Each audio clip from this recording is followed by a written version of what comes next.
Doctor نے مریض کا بازو سیدھا کیا اور مایوسی سے سر ہلا دیا۔ بیٹے نے آہستہ آواز میں پوچھا، کیا کوئی چانس نہیں؟ ڈاکٹر نے جواب دیا، سر اب نہیں، ہمیں وینٹیلیٹر بند کرنا ہوگا۔ بیٹے نے سر نیچے کیا اور آہستہ آہستہ چلتا ہوا کمرے سے باہر نکل گیا۔ مریض کی کہانی 1940 میں شروع ہوئی تھی۔ اس کے والد نے جنوبی کوریا کے شہر ٹائگو میں چھوٹی سی کمپنی بنائی۔ کوریائی زبان میں 3 ستاروں کو سیمسنگ کہتے ہیں۔ قدیم روایات کے مطابق اکٹھے طلوع ہونے والے 3 ستارے کبھی غروب نہیں ہوتے۔ والد لی بیونگ چل نے خوش شگونی کے لیے کمپنی کا نام سیمسنگ رکھ دیا۔ یہ لوگ شروع میں فروٹ اور فروزن فش ایکسپورٹ کرتے تھے۔ دوسری جنگ عظیم کے بعد تعمیر نو شروع ہوئی تو سیمسنگ خوراک سے کنسٹرکشن انڈسٹری میں آ گئی اور اس نے دھڑا دھڑ عمارتیں، پل اور سڑکیں بنانا شروع کر دیں۔ لی بیونگ چل نے ان ٹھیکوں میں کروڑوں روپے کمائے۔ یہ سمجھدار انسان تھے، یہ جانتے تھے انسان کو اپنے سارے انڈے ایک ٹوکری میں نہیں رکھنے چاہیے۔ چنانچہ یہ کنسٹرکشن کے ساتھ ساتھ ٹیکسٹائل، فیشن اور الیکٹرانکس کے کاروبار میں بھی آ گئے۔ گروپ بڑا ہوتا چلا گیا۔ لی کن ہی لی بیونگ چل کے تیسرے بیٹے تھے۔ یہ کند ذہن اور لاؤبالی مزاج کے لڑکے تھے۔ پڑھائی میں دل نہیں لگتا تھا لیکن والد انہیں ہر حال میں پڑھانا چاہتے تھے۔ لی کن ہی نے وسیڈا یونیورسٹی سے اکنامکس کی ڈگری لی اور بزنس کی اعلیٰ تعلیم کے لیے جارج واشنگٹن یونیورسٹی امریکہ میں داخلہ لے لیا۔ جارج واشنگٹن کا دور لی کی زندگی کا فضول اور ناقابل بیان زمانہ تھا۔ یہ اپنی ڈگری تک مکمل نہ کر سکے۔ والد نے انہیں واپس بلایا اور کنسٹرکشن اور ٹریڈنگ کے کام میں لگا دیا۔ یہ گرتے پڑتے یہ کام کرتے رہے۔ والد ان کی کارکردگی سے مطمئن نہیں تھے۔ ان کا خیال تھا یہ پوری کمپنی کو ڈبو دیں گے۔ والد 1987 میں انتقال کر گئے اور لی کو مجبوراً کمپنی سنبھالنا پڑ گئی۔ کمپنی اس وقت 34 مختلف شعبوں میں کام کر رہی تھی۔ لی کے لیے اگلے 5 سال بہت مشکل تھے۔ یہ ایک دفتر سے دوسرے اور دوسرے سے تیسرے کی طرف دوڑتے رہتے تھے، یہاں تک کہ 1993 آ گیا۔ لی کو اچانک محسوس ہوا ہم بہت زیادہ مصنوعات بنا رہے ہیں جس کی وجہ سے ہم کوالٹی میں مار کھا رہے ہیں، جبکہ ہمارے حریف صرف ایک کام کرتے ہیں اور ان کی مصنوعات کی کوالٹی سیمسنگ سے بہت بہتر ہے۔ لی کو محسوس ہوا ہم نے اگر اپنے حریفوں کو کوالٹی میں مار نہ دی تو ہم پٹ جائیں گے۔ چنانچہ اس نے ایک دن اپنے تمام ایگزیکٹوز کو جمع کیا اور ان سے کہا، ہم آج سے اپنی بیوی اور بچوں کے علاوہ سب کچھ بدل رہے ہیں۔ تم لوگ نقصان کی پرواہ نہ کرو، ہم اگر فٹ پاتھ پر بھی آ جائیں تو بھی کوئی مسئلہ نہیں، آپ بس صرف اور صرف کوالٹی پر توجہ دیں۔ ہماری پروڈکٹس ہر صورت مارکیٹ میں نمبر 1 ہونی چاہیے۔ سیمسنگ کے لوگوں کو گارنٹی ہونا چاہیے۔ یہ میجر شفٹنگ تھی۔ کمپنی کی انتظامیہ نے انہیں سمجھانے کی کوشش کی لیکن وہ ڈٹے رہے۔ وہ ہر قسم کا نقصان برداشت کرنے کے لیے بھی تیار تھے۔ ایگزیکٹوز نے ہار مان لی اور تعداد کی بجائے معیار پر چلے گئے۔ شروع کے سال بہت مشکل تھے۔ کمپنی کے گودام کباڑ خانہ بن گئے۔ مارکیٹ میں سیمسنگ کا انبار لگ گیا۔ لوگ اس کے سائن بورڈز کے قریب سے بھی نہیں گزرتے تھے۔ ڈسٹریبیوٹرز تک بھاگ گئے مگر یہ پیچھے نہ ہٹے۔ 1995 میں ایک طرف کمپنی کا بیڑا غرق ہو گیا اور دوسری طرف لی کن ہی پر جنوبی کوریا کے صدر رو تائے وو کو $30 ملین رشوت دینے کا الزام لگ گیا۔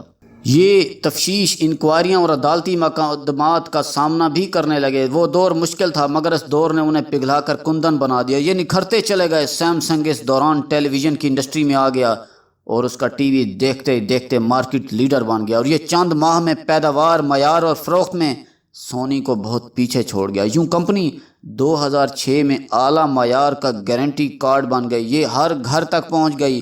لیکن ہی نے 1998 میں اسمارٹ فونز کا یونٹ بھی لگا لیا۔ یہ یونٹ گلیکسی کہلاتا تھا۔ گلیکسی مارکیٹ میں آیا اور اس نے کشتے کے پشتے لگا دیے۔ یہ بھی دیکھتے دیکھتے عالمی برانڈ بن گیا، جس کے بعد سیمسنگ $350 بلین کی کمپنی بن گئی۔ لیکن ہی کو فوربس نے 2014 میں دنیا کے 100 بااثر ترین لوگوں کی لسٹ میں بھی شامل کر لیا اور یہ کوریا کا امیر ترین شخص بھی بن گیا۔ یہ اسٹیٹ سے بھی امیر ہو گیا۔ لیکن ہی کی کامیابی کا پہلا ستون ٹیکنالوجی تھی۔ سیمسنگ کا R&D بہت مضبوط ہے۔ اس نے اہل ترین سافٹ ویئر اور ہارڈ ویئر انجینئرز بھرتی کر رکھے ہیں، جن کی وجہ سے یہ گروپ پچھلے 10 برسوں سے مارکیٹ کو لیڈ کر رہا ہے۔ دوسرا، یہ گروپ معیار پر کمپرومائز نہیں کرتا۔ آپ ان کی کوئی پروڈکٹ اٹھا کر دیکھ لیں، پیکنگ سے لے کر سائز تک آپ کو اس کا معیار حیران کر دے گا۔ اور تیسرا، لیکن ہی خرید و فروخت کا ایکسپرٹ تھا۔ یہ راستے کی ہر رکاوٹ کو خرید کر یا گرا کر آگے نکل جاتا تھا۔ یہ جنوبی کوریا کے قوانین تک بدل دیتا تھا۔ یہ اپنی مرضی کی حکومتیں بھی لے آتا تھا اور اعلیٰ عدالتوں کے جج بھی بدل دیتا تھا۔ چنانچہ یہ اسٹیٹ کے اندر ایک اسٹیٹ بن گیا، اور یہ اسٹیٹ اصل اسٹیٹ سے بھی بڑی اور مضبوط تھی۔ آپ جنوبی کوریا کی تاریخ نکال کر دیکھ لیں، آپ کو ملک کے ہر سیاسی اتار چڑھاؤ کے پیچھے سیمسنگ اور لی کین ہی ملے گا۔ یہ درجنوں مرتبہ انکوائریوں، تفتیشوں اور مقدمات کا ہدف بنا۔ اس پر صدور کو رشوت دینے کا الزام بھی لگا اور اسے سیاسی خرید و فروخت کا بیوپاری بھی کہا گیا۔ 2008 میں اس پر ٹیکس چوری کے الزامات ثابت ہو گئے، اسے سزا بھی ہوئی، لیکن اس نے عدالت اور حکومت دونوں کو خرید لیا۔ سزا معاف ہو گئی، تاہم اسے انٹرنیشنل اولمپک کمیٹی کا عہدہ واپس کرنا پڑ گیا۔ یہ پورے کوریا میں بدنام تھا، مگر اسے کوئی ندامت، کوئی پریشانی نہیں تھی۔ یہ میدان میں ڈٹا رہا۔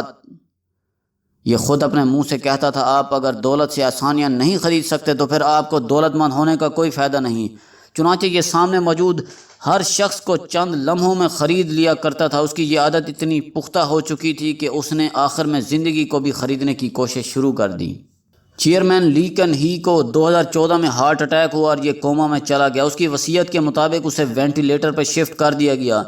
اس کے لیے نئی ادویات کی ایجاد کا کام شروع کر دیا گیا۔ سیمسنگ نے درجنوں ریسرچ اداروں کو فنڈنگ کی، بڑے سے بڑے ڈاکٹر کا بندوبست کیا اور قیمتی سے قیمتی ترین ادویات بنوائی گئی، مگر لی کین ہی کومے سے باہر نہ آ سکا۔ اس کے بیٹے لی جائے یونگ نے کمپنی کی انان سنبھال لی۔ یہ اپنے والد کو ایک بار اپنے پاؤں پر کھڑا دیکھنا چاہتا تھا۔ اس کی شدید خواہش تھی یہ ایک بار اپنے منہ سے بولیں، یہ اپنے ہاتھ سے کھائیں اور ایک بار، جی ہاں ایک بار اپنی کھلی آنکھوں سے سیمسنگ کی نئی سکرین دیکھیں۔ لیکن لی جائے یونگ کی کوئی کوشش بارآور نہ ہو سکی، اور یوں 25 اکتوبر 2020 کی وہ شام آ گئی جب ڈاکٹروں نے مایوسی کا اعلان کر دیا۔ لی کین ہی کومے کے عالم میں انتقال کر گیا اور اس کا جسم ٹھنڈا ہو رہا تھا۔ ڈاکٹر نے اس کا بازو سائڈ پر رکھا اور مایوسی سے سر ہلا دیا۔ سیمسنگ کا مالک مر چکا تھا، لیکن مرنے کے باوجود اس کے اکاؤنٹ میں $20 بلین تھے اور یہ $350 بلین کی کمپنی کا مالک تھا۔ مگر $350 بلین کی کمپنی اور $20 بلین کے اکاؤنٹس موت کا مقابلہ نہ کر سکے۔ مسافر 6 سال کی طویل نیند کے بعد اگلے سفر پر روانہ ہو گیا۔ لی کین ہی کی موت نے ایک بار پھر ثابت کر دیا، انسان دنیا میں دولت کے ذریعے سب کچھ خرید سکتا ہے، لیکن یہ کتنا ہی بڑا بیوپاری کیوں نہ ہو جائے، یہ ایک بھی اضافی سانس نہیں خرید سکتا، اور اس کے پاس قدرت کے سامنے ہارنے کے سوا کوئی چارہ نہیں ہوتا۔ کہتے ہیں انسان اگر زندگی خرید سکتا تو ہم آج بھی نمرود اور فرعون کی خدائی میں سانس لے رہے ہوتے۔ موت وہ امر ربی ہے جس کے ذریعے اللہ لی کین ہی جیسے لوگوں کو یہ پیغام دیتا ہے، جاؤ تم جتنا بھاگ سکتے ہو بھاگ لو، لیکن تم نے آخر میں میرے پاس ہی آنا ہے۔ میں تمہیں کائنات کے کسی کونے میں چھپنے نہیں دوں گا، اور یہ چھپنے دیتا بھی نہیں۔ تاریخ انسانی خداؤں کا قبرستان ہے۔ آپ کسی دن تاریخ کے قبرستان میں جھانک کر دیکھیں، آپ کو ہر قبر میں کوئی نہ کوئی ایسا شخص لیٹا ملے گا جو خود کو ناگزیر بھی سمجھتا تھا اور ناقابل شکست بھی۔ لیکن پھر کیا ہوا؟ سن کنگ سے لے کر مون کوئن تک دنیا کے ہر ناگزیر کے لیے مٹی آخری لحاف ثابت ہوئی۔ اللہ کی اس دنیا میں لی کین ہی جیسا شخص بھی 6 سال ہسپتال میں بستر پر لیٹ کر آنکھ نہیں کھول پاتا، اور اس سے امیر تیمور اور ہٹلر جیسا شخص بھی خالی ہاتھ واپس جاتا ہے۔ لیکن ہم اس قبرستان میں پوری زندگی میں کی آوازیں لگاتے رہتے ہیں اور ہمیں شرم بھی نہیں آتی۔ بھائی میرے، اپنے اوقات دیکھ کر بولو۔ تم کورونا کا مقابلہ تو کر نہیں سکتے، زندگی اور موت دینے والے کا کیا خاک مقابلہ کرو گے؟